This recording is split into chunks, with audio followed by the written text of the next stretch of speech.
Good morning, Packers fans. Aaron Nagler here with your Packers Daily Chat, coming to you live on the Cheesehead TV social channels an hour later than usual. Apologies for the late arrival. Had a very late night last night.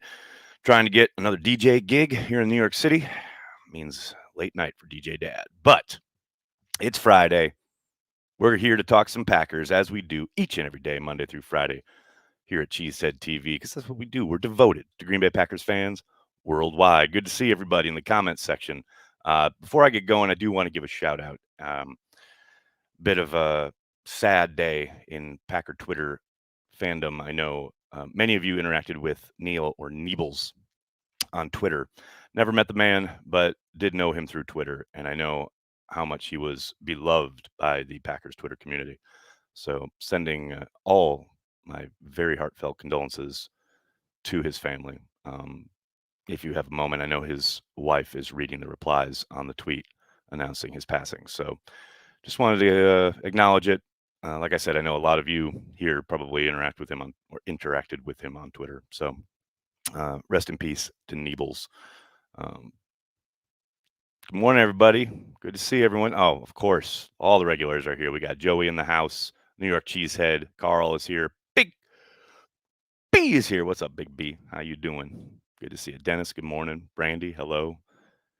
You got that Go Pack Go remix. No, there will be no Packers. Although I will say, back in the day when Corey and I very first started Cheesehead TV, like 2007, Corey made a remix of, I can't remember, it was a couple of different songs like mixed together, but he like used uh, Jim and Max and Wayne and Rock radio calls to kind of like weave the songs together. It was so cool. I gotta see if he still got it. I think he had it on CD back in the day, but it was amazing. That mix was incredible.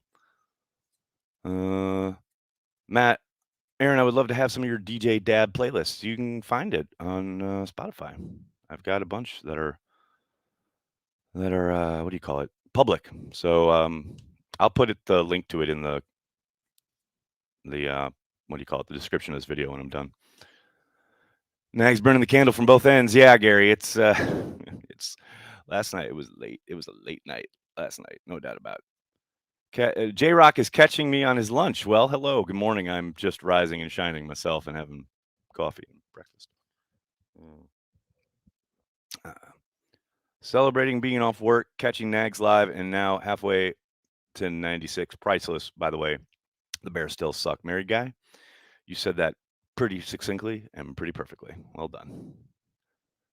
Dennis, well, good morning, man. Hope you're doing well. What we got going on here? Pizza night. Yeah, Cheesehead. It's back to pizza night tonight. And then Olive and I are going looking for a dog tomorrow. Pray for me. It's going to be a lot of fun. Are we in pre-camp yet? Joey, that is an excellent question. Of course, the arbiter of all things pre-camp, one Corey Banky, would be the one to answer that question definitively. I say yes, but what I say when it comes to pre-camp really doesn't mean anything. I mean, it's not anything having to do with pre-camp until Corey ordains it. I think yes, we are in pre-camp, but we'll see what Corey has to say about that. Mick, what's up, man? While monitoring Bakhtiari's knee, it is comforting to know we have a left tackle with experience, Josh Nyman. Very, very well stated. And he has been running with the ones so far in OTAs. So, I mean, the starts he got last year, absolutely invaluable. No question about it.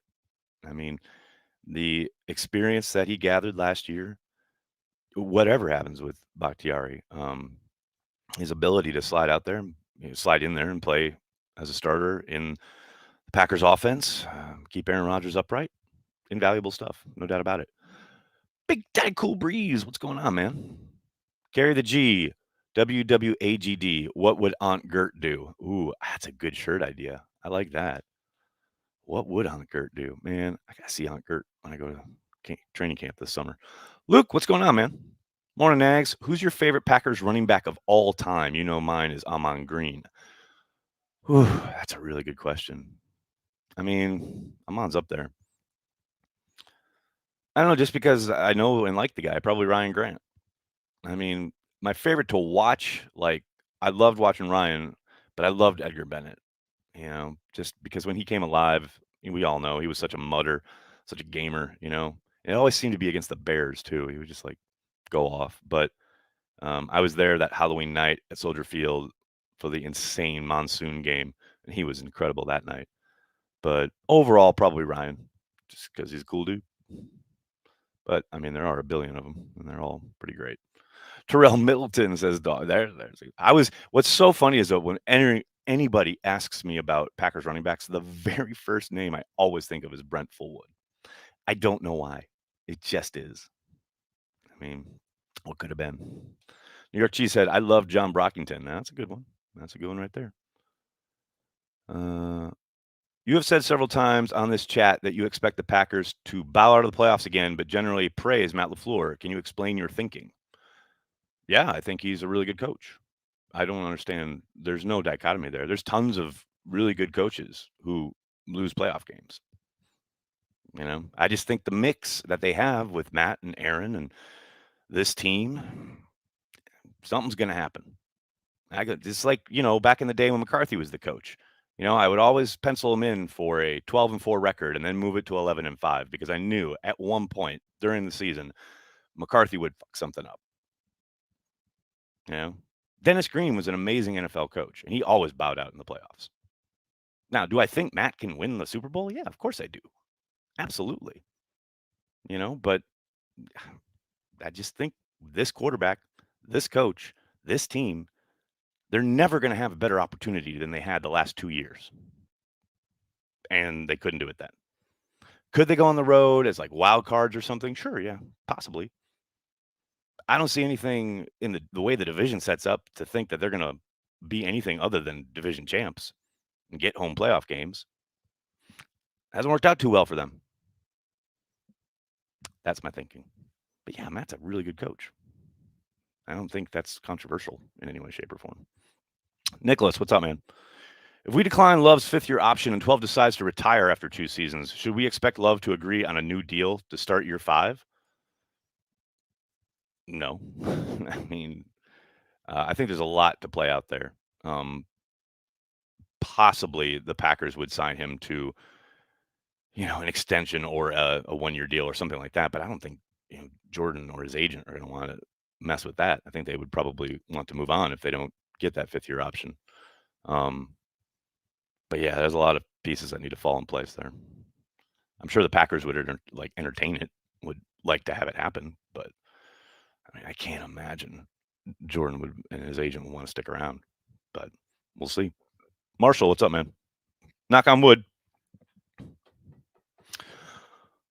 What would another Bakhtiari regular season setback mean as far as his future with the team? That's a really broad hypothetical. What kind of setback are you talking about?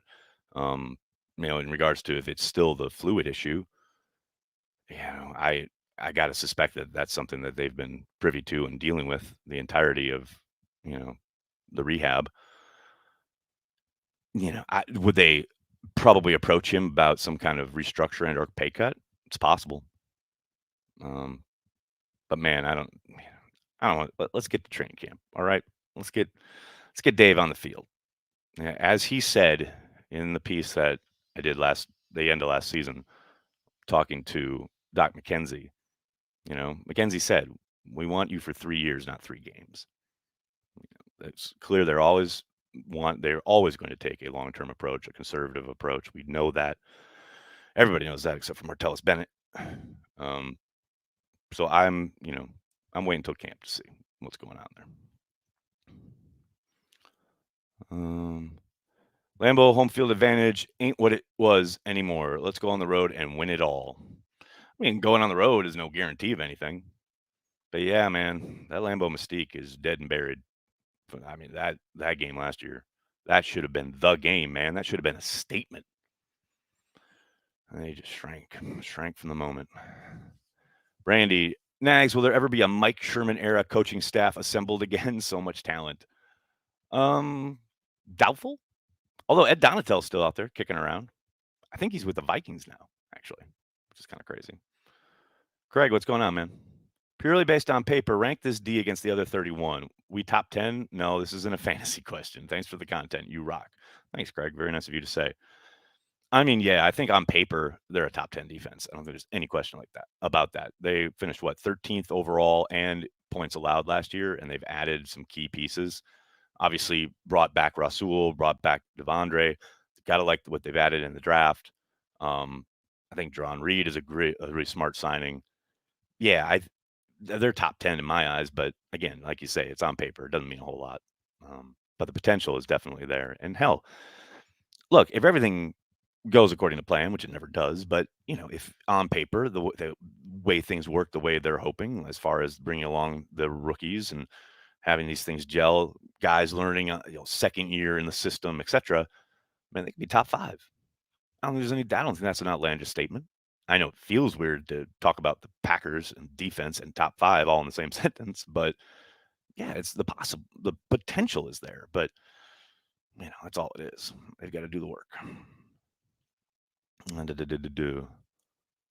Favre years at Lambeau was something else. Tim, you ain't lying, man. Those were heady days in the 90s. That home streak, winning streak. That was crazy. That was a crazy time. Why do Packers insist on going to the Vikings? I don't know if they insist on it. I know they're opening there again, but I don't know if they insisted on it. Holmgren had the all-time best staff. Yeah, Holmgren did. No doubt about it. Schematically, the flexibility on the second and third level is exciting to think about. Mary Guy, you ain't lying, man. The amount of stuff they can do on the back end now, especially considering what they're going to be able to do the middle of the defense if Quay Walker hits like they think he will, obviously. And I wouldn't discount Barnes, especially early in the year. I think he's still going to get some playing time. But you're right. I mean, the stuff that they can do, the stuff they can get into with the talent they have on hand is pretty exciting. And you saw glimpses of it, I think, last year. But of course, a lot of most of that year was played without Jair. You add Jair into that mix, and baby, I'm telling you, it's going to be some exciting stuff. Have I seen the Packers in Pitch Perfect too? Of course. Who hasn't? Sean, what's up? Is Aaron Jones only player we can expect big plays, long TDs from who isn't a rookie? Seems all our speed is very young. I mean, yeah, but Aaron Jones isn't a burner either. It's a reason he was drafted where he was. He's I don't want to bring it up, but the non-touchdown at the end of the first half in the playoff game is an example of that. He doesn't have that breakaway speed, but it doesn't stop him from scoring. Most times he's an explosive player. There's no doubt about it. But I mean, you can scheme open guys for big plays. I mean, yes, speed helps. Speed kills. No question about it. You can't teach it, can't coach it. But just go back and watch week 3, 2 years ago down in New Orleans and that huge play they have to Lazard on the rollout. Rodgers is rolling to his left. I mean, Lazard, he doesn't have speed, and that's a monster explosive play. Now, are they going to be able to scheme that up like 4 or 5 times a game? Probably not. They got to save it for choice moments, but they'll be able to generate explosives. I'm not too worried about that. It will be interesting to see how quickly they're able to utilize some of this youth in those bigger moments with those big plays. Timing's got to be right. You got to be on the same page with Rodgers, especially if you're reading coverages on the fly. All that's got to sync up. So we'll see. G-fence. Look at you, Dennis. Well done. DeGuara and Davis will step up in the passing game this season. Mark it. Kurt, I like the way you're thinking. Yeah, Davis is just I just think he's going to be sneaky good. I think you saw everything you needed to see last year as far as his potential. Now he's just got to be consistent with it. And whether it's catching the ball, whether it's working the run game as a blocker, the guy just, there's not a marked deficiency in his game. Like, it's pretty damn steady. Now, is it exceptional? Is it special? No, but he's a talented guy.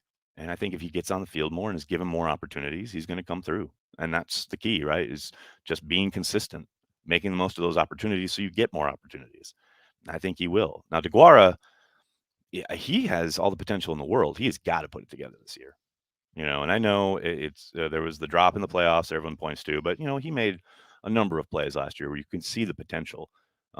He was coming off a major injury, so he's another year removed from that, so that should help. But yeah, he's got to find more consistency this year. That there's no doubt. Chris, what's up, man? Do you think there's a legitimate chance Rodgers retires after this year, or is he just trying to make more headlines? Also, what about bringing in OBJ? A lot going on there, Chris. Well, I did a whole video about it late last night. You can go check that out here on the channel. Short version is there a chance? Yeah. Do I think it happens? No. As far as OBJ, I'd be surprised if he goes anywhere other than that, back to LA. I think he wants to live in LA. I think he wants to get paid. Those are two things that aren't going to happen in Green Bay, Wisconsin with the Packers. I love the idea. You guys know last year I was hot to trot for OBJ. I love the idea of him in this offense with Aaron Rodgers pulling the trigger, but I just think he's an LA guy. And I suspect, it's only a matter of time before he's back with the Rams. Now, could that change? Sure. Maybe injuries happen. Packers throw a bunch of money at him. It's possible, but I don't see it happening. We'll see. Carl, what's up, man? I had the amazing good fortune to play bass in the Packers band for one season. It really bummed me out when the NFL cut the bad bands teams had, added local character to the teams. Cheers. I was wondered about that. I figured that something must have happened, and now you're confirming that. Man, that stuff is cool as hell. I'm with you, man. It's a shame that they're not allowed to do that. I know that you have the Wisconsin marching band like once a year at halftime, but it just ain't the same. And of course, there's always the Tundra line. Don't get Corey started on the Tundra line. He can live in Hobart. Well, hey, he did name check Sheboygan, land of my birth, in that press conference a couple years ago. So he's very obviously familiar with the area. All right, buddy, I'm going to have to cut this short. Can't thank you enough for hanging out, talking Packers each and every day, Monday through Friday, right here on the Cheesehead TV social channels. Please do me a monster favor. Hit like on the video, subscribe to the channel, and then tell your friends and tell your family, Cheesehead TV, we are devoted to Green Bay Packers fans worldwide. Thanks a lot, everybody. Have a great weekend. Go Pack Go.